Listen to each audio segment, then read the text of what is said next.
The book of Genesis tells a story of new beginnings after a catastrophic flood. Noah, his wife, his sons, Shem, Ham, and Japheth, and their wives survived. They were humanity's new start. God blessed Noah and his sons, making a covenant with them. He promised them a future teeming with life, spreading out across the rejuvenated earth.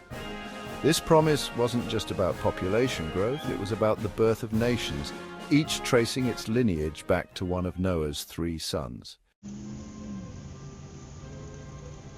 Japheth, the name often associated with the northern and western peoples, occupies a significant portion of Genesis 10's genealogical record. His sons, Gomer, Magog, Madai, Javan, Tubal, Meshech, and Tiras, became the progenitors of nations scattered across Asia Minor, Europe, and possibly even parts of Central Asia. While pinpointing the exact locations and migrations of these groups poses a challenge for historians, tantalizing clues emerge from linguistic analysis, archaeological discoveries, and historical records. Gomer's descendants, for example, are often linked to the Cimmerians and the later Gauls, suggesting a connection to ancient Anatolia and Western Europe.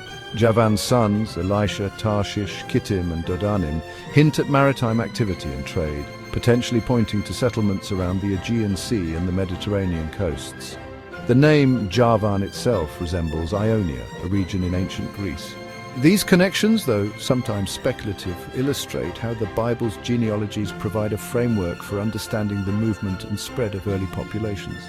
They remind us that the world, even in antiquity, was interconnected. People migrated, traded, and interacted, spreading their cultures and languages across vast distances. Japheth's descendants, through their movements and interactions, contributed to the rich cultural tapestry of Europe and beyond. Ham, the second son of Noah, and his descendants have been subject to much debate and interpretation. Genesis 10 associates Ham's lineage with regions in Africa, particularly Egypt and Ethiopia, as well as parts of the Levant and Mesopotamia. Cush, Mizraim, Put, and Canaan, Ham's sons, became associated with powerful kingdoms and empires.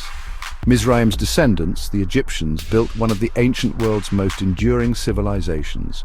Cush's lineage extended to Nubia, a region known for its own rich history and interactions with Egypt. However, it's crucial to approach interpretations of Ham's descendants with caution.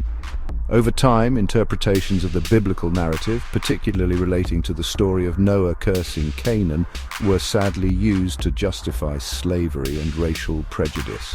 It's essential to remember that the Bible is a complex text, open to interpretation and, unfortunately, misinterpretations. While Ham's descendants played significant roles in the ancient world, attributing negative traits or actions to an entire lineage based on interpretations of a single biblical story is both inaccurate and harmful.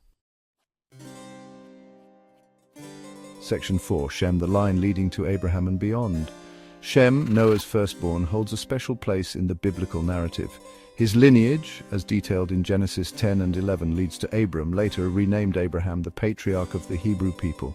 Shem's descendants settled in Mesopotamia, the land of the Fertile Crescent, a region that witnessed the rise of some of the world's earliest cities and empires. Among Shem's sons, Elam, Asher, Arphaxad, Lud, and Aram. Arphaxad stands out as a direct ancestor of Abraham. This genealogical link establishes a connection between Noah and the people who would later become the Israelites. The Bible emphasizes Shem's lineage as the chosen line through which God's covenant with Abraham would flow, ultimately leading to the birth of Jesus, according to Christian tradition. The significance of Shem's descendants extends beyond their religious importance. They played pivotal roles in shaping the political and cultural landscapes of the ancient Near East. The Akkadians, Babylonians, Assyrians, and Arameans, all descended from Shem, established powerful empires, developed sophisticated legal codes, and made significant contributions to art, literature, and science. Section 5. Babel's shadow language and the divergence of humanity. Genesis 11 recounts the Tower of Babel, explaining the world's linguistic diversity. Settling in Shinar, humanity built a tower to reach the heavens. God saw this as hubris and confused their language. Unable to communicate, they scattered, taking new languages with them. The story symbolizes human division and the challenges of communication. It acknowledges linguistic and cultural diversity as inherent to humanity. Section 6: Echoes of the Past, Ancient Roots, Modern World. Tracing the nations from Noah to now is an exercise in understanding the complexities of human history. The genealogies in Genesis, while presenting a specific worldview, offer a framework for exploring the interconnectedness of humanity. They remind us that our world, even in ancient times, was a tapestry woven from the threads of migration, cultural exchange, and linguistic diversity. While the biblical account provides a starting point, it's crucial to approach these stories with a critical and nuanced perspective. Historical analysis, archaeological discoveries, and linguistic studies offer valuable insights into the movements and interactions of ancient populations, shedding light on the complexities of human history. As we navigate a world still grappling with issues of identity, belonging, and division, the story of Noah's descendants serves as a reminder of our shared origins.